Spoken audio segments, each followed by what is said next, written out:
Hello बच्चों, welcome welcome to reflective studies. ये channel commerce के बच्चों के लिए, कॉमर्स के सॉल्यूशन के लिए बनाया गया है।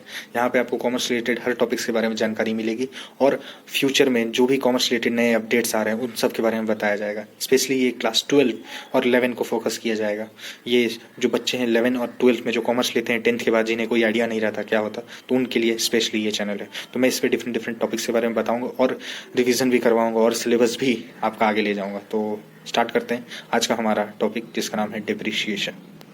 तो फ्रेंड्स, अब हमारा बात आता है कि डिप्रिशिएशन होता क्या है। डिप्रिशिएशन उसको कहा जाता है इसमें क्वालिटी और वैल्यू की वजह से अगर किसी भी फिक्स्ड एसेट का दाम कम हो जाता है। सपोज हम कोई एक मशीन लिए, एक बाइक लिए, जिसको हम यूज़ कर रहे हैं, दिन रात गाड़ी चला रहे हैं, तो उस वजह से उस बाइक का वैल्यू कम होगा। क्या होगा? डिप्रिशिएट। डिप्रिशिएट का मीनिंग, डिक्शनरी मीनिंग मतलब क्या होता है? डिक्रीज इन दी वैल्यू, जिसका वैल्यू डिक्रीज करता है। अब वैल्यू डिक्रीज करने का बहुत सारे वजह हो सकता है कि टेक्नोलॉजी चेंज हो गया, हम बहुत ज़्यादा यूज़ कर लिए, या बहुत समय से पुराना हो गया, तो और या फिर उस मशीन को हम बहुत ज़्यादा इस्तेमाल कर लिए, तो डिप्रिशिएट कर जाता है उसका वैल्यू। इस वजह से हमारा जो मार्केट वैल्यू है उस प्रोडक्ट का, वो प्रोडक्ट का मार्केट वैल्यू डिक्रीज हो जाता है। सपोज जैसे हम बात करें कि कोई एक मोबाइल हुआ, जब मोबाइल आप खरीदते हैं, सपोज 10,000 का मोबाइल है जब आप खरीदते हैं, लेकिन जब उसको आप 6 मंथ यूज़ कर लिए तो वो मोबाइल अब 10,000 का नहीं रहा, उससे कम का हो गया। क्यों? क्योंकि वो यूज़ हो चुका है। सेकेंड थिंग, उससे ज़्यादा 6 मंथ में उससे ज़्यादा अपडेटेड सामान आ चुका है मार्केट में। सो अब उसका मार्केट वैल्यू 10,000 नहीं रहा, क्योंकि लोग अब उसी 10,000 में ज़्यादा अच्छा सामान ले सकते हैं। तो इस वजह से दाम डिप्रिशिएट कर जाता है। तो हमारे डिप्रिशिएशन का मेन वजह क्या होता है? यूज़ करना, टेक्नोलॉजी चेंज होना, या समय के साथ बहुत वक्त तक जब रख लेंगे आप कोई सामान, तो वो ऐसे ही पुराना हो जाएगा, जिस वजह से नया सामान आ जाएगा। तो हमारा मेन डिप्रिशिएशन ये होता है। तो अब हम बात करते हैं कि डिप्रिशिएशन कैलकुलेट करने के टोटल कितने मेथड्स हैं। डिप्रिशिएशन कैलकुलेट करने के टोटल 8 मेथड्स है, बट क्लास 11-12 के लिए इंपॉर्टेंट सिर्फ 2 ही मेथड है, स्ट्रेट लाइन मेथड और डिमिनिशिंग बैलेंस मेथड। बट आप अपनी जनरल नॉलेज के लिए वन 8 जो 8 मेथड है उससे जरूर जान के रखें। तो मैं उनके नाम बता देता हूँ, आपको नोट करना है तो आप नोट कर लो, बट ये इंपॉर्टेंट नहीं है। तो पहला 2 तो ये है straight line, second diminishing method, उसके बाद है एन्युटी मेथड, थर्ड है सिंकिंग फंड मेथड, फोर्थ है insurance policy method, then machine hour rate method, then revaluation method, and last sum of the years digit method। तो these are the 8 methods of calculating depreciation, but हमको सिर्फ important 2 ही method है, तो हम 2 ही method पे अभी focus करेंगे। तो आइए हम जानते हैं कि स्ट्रेट लाइन मेथड क्या है। स्ट्रेट लाइन मेथड वो मेथड है जिसमें अमाउंट का डिप्रिशिएशन हमेशा फिक्स रहेगा, ये कभी भी चेंज नहीं होगा, इक्वल डिप्रिशिएशन हर साल होगा।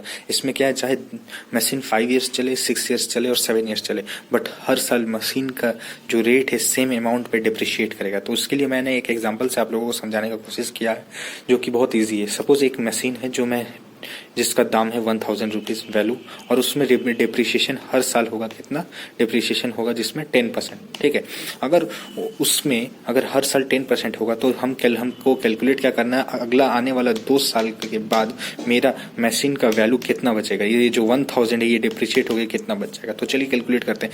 जैसा कि मैंने आपको बताया कि स्ट्रेट लाइन को फिक्स्ड डिप्रिशिएशन मेथड भी कहा जाता है। इसमें क्या होता है कि जैसे फर्स्ट ईयर मैंने जब मशीन यूज़ किया, उसके बाद मैं उसका कैलकुलेट कर रहा हूँ। जैसे 10% मेरा अमाउंट कितना था, 1,000, माइनस मैंने क्या किया, 10% ऑफ 1,000। क्यों? क्योंकि रेट ऑफ डिप्रिशिएशन कितना है, 10%। तो 10% ऑफ 1,000 किया, 10% ऑफ 1,000 को मैंने 1,000 से माइनस किया, मतलब 1,000 माइनस 100, जो कि 10% है इसका। तो मेरा अमाउंट कितना है, 900।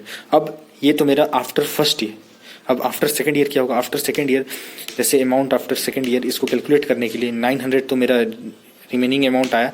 अब इसी में से मैं कितना माइनस करूँगा, 10% ऑफ 1,000। क्यों? क्योंकि ये मेरा ओरिजिनल वैल्यू था, और इसीलिए इसको स्ट्रेट लाइन और फिक्स मेथड भी कहा जाता है, क्योंकि हमारा डिप्रिशिएशन का अमाउंट कभी चेंज नहीं होगा। देखिए मैंने लिखा है इक्वल डिप्रिशिएशन एवरी ईयर। तो यहाँ पे फिर 10% ऑफ 1,000 जो कि 100 हुआ, जिसे 900 से मैं माइनस करूंगा, तो आया अमाउंट कितना, 800। तो हमारा 800 होगा अमाउंट आफ्टर सेकेंड ईयर। 1,000 दो का मशीन 2 साल बाद उसका रेट कितना हो गया, 800, जिसमें डिप्रिशिएशन का वैल्यू नहीं बदला, जो कांस्टेंट रहा, कितना, 100 एंड 100। सो ये है स्ट्रेट लाइन मेथड। तो चलिए अब हम बात करते हैं अपना नेक्स्ट इंपॉर्टेंट मेथड, जिसका है नाम diminishing balance method.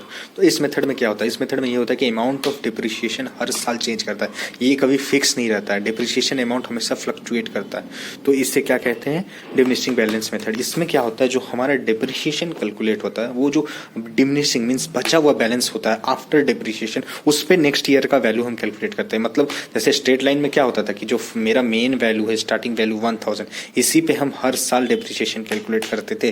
But diminishing balance method में ये नहीं होता है। हमेशा डिमिनिशिंग बैलेंस मेथड में क्या होता है, जो बैलेंस इससे जो फर्स्ट ईयर का डिप्रिशिएशन करने के बाद जो बैलेंस बचा, उससे सेकंड ईयर का डिप्रिशिएशन कैलकुलेट होगा, और सेकंड ईयर का बैलेंस के डिप्रिशिएशन डिडक्ट करने के बाद जो बैलेंस बचा, उससे थर्ड ईयर का डिप्रिशिएशन होगा, एंड सो ऑन। तो चलिए समझते हैं डिमिनिशिंग बैलेंस मेथड, इसमें डिप्रिशिएशन हर साल चेंज होगा, जो फिक्स नहीं होगा।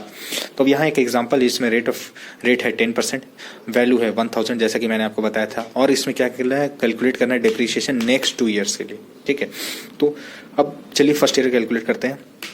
फर्स्ट ईयर यूज करने के बाद इसका डिप्रिशिएशन कैसे कैलकुलेट करेंगे, रेट ऑफ डिप्रिशिएशन 10%, और हमारा वैल्यू कितना था 1000, तो 1000 माइनस 10% ऑफ मेन वैल्यू, तो हमारा कितना है 1000 minus 10% of main principal value 1000 is 100, so my amount will be 1000 minus 100, that is 900।